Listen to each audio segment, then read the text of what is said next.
बिस्मिल्लाहिर्रहमानिर्रहीम। देखें, जब हमने टीम सेलेक्ट की थी तो जो हमें बेस्ट पॉसिबल लगा हमने वो पिक किए। अनफॉर्चुनेटली जो है वो कुछ अनअवेलेबल हुए जितने हमारे पास थे। जितना भी जो है फॉरनर और लोकल का हमने कम्बिनेशन बनाया और उस हिसाब से हमने जो स्टार्ट किया। वो थोड़ा हमें कम्बिनेशन का थोड़ा सा अर्ली स्टेज में हमें मसला हुआ, लेकिन उसके बाद ग्रेजुअली आप आहिस्ता आहिस्ता जब मैच खेले हैं तो हमने उसको कवर किया और कोशिश की है कि जो बेस्ट बॉलिंग लाइनअप हो उसी के साथ चलें। और एक आधा आप कंडीशन के हिसाब से चेंज करते हैं, तो मेरे ख्याल से वो काफ़ी पॉजिटिव जो डिसीज़न हुए, जो चेंजेस हुए वो हमारे हक़ में हुए और जिसको भी खिलाया उसने अपना 100% दिया। और मेन ये है कि एज अ बॉलिंग यूनिट आप कोशिश करते हैं कि आप अच्छी परफॉर्मेंस दें और टीम को जिताएं। और मेन जो है वो लोकल्स पे काफ़ी डिपेंड करते हैं कि आप अपनी कंडीशंस में कैसे बॉलिंग करनी है, कैसे आपने विकेट्स लेनी, कैसे आपने रन रोकने हैं। तो मेरे ख्याल से जो लोकल्स प्लेयर्स हैं वो काफ़ी अच्छा कर रहे हैं। हाँ, साइम की देखें, मेरे ख्याल से अब तो वो ऑलराउंडर बन गए। देखें साइम वो पहले भी बॉलिंग करता आ रहा है और उसको नेट में जो है वो बॉलिंग करता था। और तो कोशिश की है कि हमने उसको इंट्रोड्यूस करवाएं मैचेस में। और लेकिन जिस तरह उसने वो मैचेस में बॉलिंग की है और नए बॉल के साथ बॉलिंग की है, तो वो हमारे लिए एक कह सकते हैं गोल्डन आर्म मिला है और उससे हमें काफ़ी हेल्प मिली है बॉलिंग लाइनअप में। कि अगर हम किसी बॉलर को ऑन द डे मार पड़ जाती है तो वो उससे हमसे कवर कर लेते हैं। तो मेरे ख्याल से काफ़ी जो है उसकी बॉलिंग का एज मिला। और आज जो उसने बॉलिंग की है, क्योंकि ट्रिकी पिच था, जो एक्सपेक्ट नहीं कर रहे थे इतना ब्रेक होगा, लेकिन जिस तरह उसने उसको यूटिलाइज़ किया, जो पिच डिमांड कर रही थी वो बहुत अच्छी थी उसने बॉलिंग की। तो आपने पहला सवाल किया उसमें तो तनकीद तो हर टाइम आप किसी भी स्टेज में आप फेस करते हैं और मैं इन चीज़ों पे बॉदर करता नहीं हूँ, ना देखता हूँ। देखिए, मेरा काम है खेलना और मैं ग्राउंड में जितना भी है जो मेरी एबिलिटी है वो मैं शो कराता हूँ और मुझे किसी को खुश करने की ज़रूरत नहीं है, ना मैं करता हूँ। और कोशिश होती है कि ऑन द डे जो है वो अपना बेस्ट पॉसिबल दूँ और इन्जॉय करूँ। मेन चीज़ ये है कि मैं इन्जॉय करूँ और क्रिकेट को इन्जॉय करूँ। मैंने किस तरह मैच जितवाने हैं, किस तरह मैंने परफॉर्म करना है, वो मेरे हाथ में। मेरे हाथ में ये जो बाहर वाली चीज़ें वो मेरे हाथ में नहीं है। वो मैं ना उसको अपने जो एक सर्कल में वो लाता हूँ।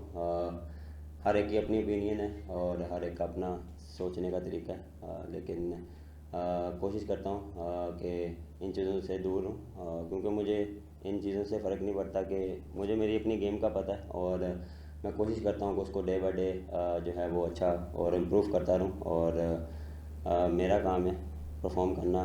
और देखें, ओवरऑल जिस तरह आपने बात की, पीएसएल में हर बारी हर सीज़न में हमें कुछ ना कुछ टैलेंट मिला है। आप किसी भी आप जितनी भी टीमें हैं उसमें जो उनके मर्जिंग या कोई भी उनका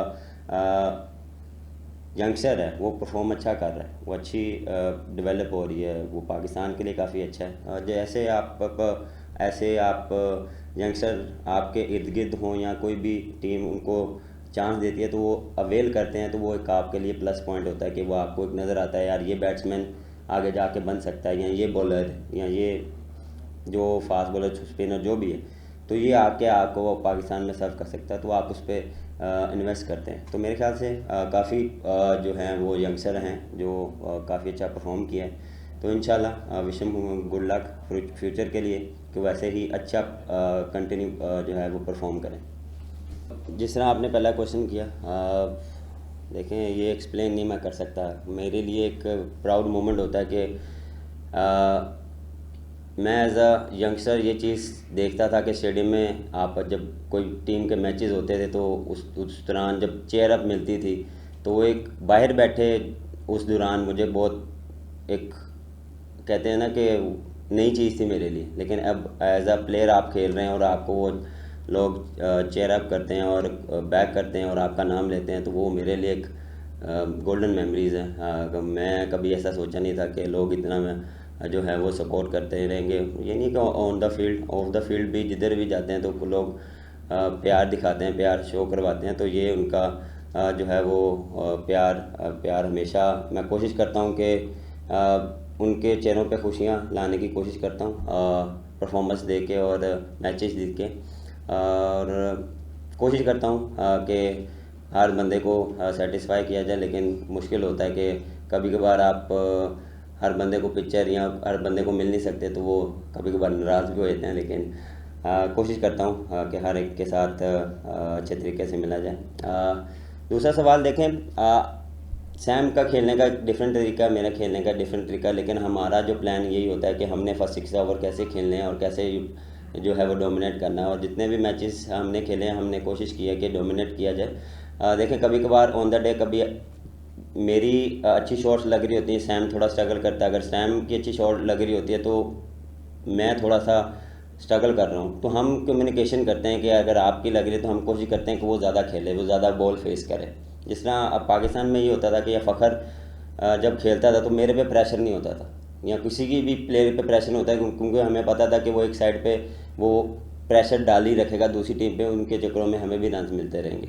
तो ये चीज़ सैम की है, वो प्लस पॉइंट है मेरे लिए। और काफ़ी अच्छा लगता है एज अ यंगस्टर जब वो आपके साथ खेल रहा है और वो दूसरी टीम पे डोमिनेट कर रहा है, बॉलर्स को बैकफुट पे कर रहा है। और जो हमने एक प्लान किया होता है कि हमने फर्स्ट 6 ओवर में इतना करना है, अगर उससे हम हेड भी चल जाएं तो हम कोशिश करते हैं कि उसको स्टॉप ना किया जाए, क्योंकि मोमेंटम की गेम होती है। जितनी भी T20 में मोमेंटम अगर आप कैरी ऑन करते हैं तो वो आप फिर जो आपने टोटल जो है वो एक टारगेट किया होता है तो उसको आप अचीव करते हैं। तो उसी को हम लेके चलते हैं कि जो रेस्ट ऑफ द प्लेयर आने वाले हों उसके लिए ईजी रहे। देखिए, जहाँ जहाँ तक आपने बात की, मेरे लिए बड़ा प्रेशर था। यहाँ एज अ ओपनर मैं अगर खेल रहा हूँ तो मेरे पे बहुत प्रेशर है। मेरे पे किसी चीज़ का प्रेशर नहीं है और ना मैं इस चीज़ पे लेता हूँ। टीम डिमांडिंग थी उस टाइम, लेकिन जो देखें मैंने कोई भी चीज़ की थी वो पाकिस्तान के लिए की थी। अगर मेरे से इंडिविजुअल पूछा जाता तो मैं उस चीज़ के लिए सेटिस्फाई नहीं था कि मैं वन डाउन खेलूँ। और लेकिन पाकिस्तान के लिए जो था वो मैंने किया। और देखें, जिस आपने बात की कि मैं इन चीज़ों पे प्रेशर या उस पे, मैं कभी इस चीज़ पे होता नहीं है मुझे प्रेशर। और कोशिश करता हूँ कि अपनी गेम को और जो मेरी सर्कल है उस पर रहूँ। और देखिए, यंगस्टर जितने भी हैं उनको पहले तो ये है कि आइडेंटिफाई करना पड़ेगा कि कौन सा प्लेयर आपको फ्यूचर में अच्छा जो है वो पाकिस्तान के लिए परफॉर्म कर पाएगा। और उसके लिए आपको देखें, ये मेरा काम नहीं है, ये जो है वो कोचेज़ या कोई भी पीसीबी हैं वो आइडेंटिफाई करे कि हम इन प्लेयरों को उठाते हैं, उनको एनसी में लेके जाते हैं, उनकी फ़िटनेस पे, उनकी स्किल्स पे काम करें। ये नहीं कि हम ये करते हैं हम स्ट्रेट अवे उधर बड़े ऊपर लेवल पे इंटरनेशनल पे लाते हैं, तो वो थोड़ा सा स्ट्रगल करते हैं, क्योंकि इंटरनेशनल और दूसरी क्रिकेट में बहुत फ़र्क है। उधर प्रेशर हैंडल करना, बाकी चीज़ों को हैंडल करना, वो एक डिफरेंट चीज़ है, वो आती है एक्सपीरियंस के साथ। जितना आप उनको क्रिकेट खिलाएंगे, जितना वो अच्छी क्रिकेट खेलेंगे, तो उनको वो चीज़ डेवलप होते होते जब वो आप पाकिस्तान खेलते हैं तो उनके लिए चीज़ें ईजी होंगी। मेरे ख्याल से कोई ऐसे भी आउटस्टैंडिंग टैलेंट भी होता है कि वो आपको लगता है कि यार स्टेट वे डोमिनेट करेगा, तो वो एक डिफरेंट प्लेयर होता है, वो एक डिफरेंट टैलेंट होता है कि वो आप कहते हैं इसको स्टेट वे उस चीज़ में डालो। तो ये एक हर बंदे की नज़र होती है कि कौन सा प्लेयर किस टाइम पे सूट करेगा।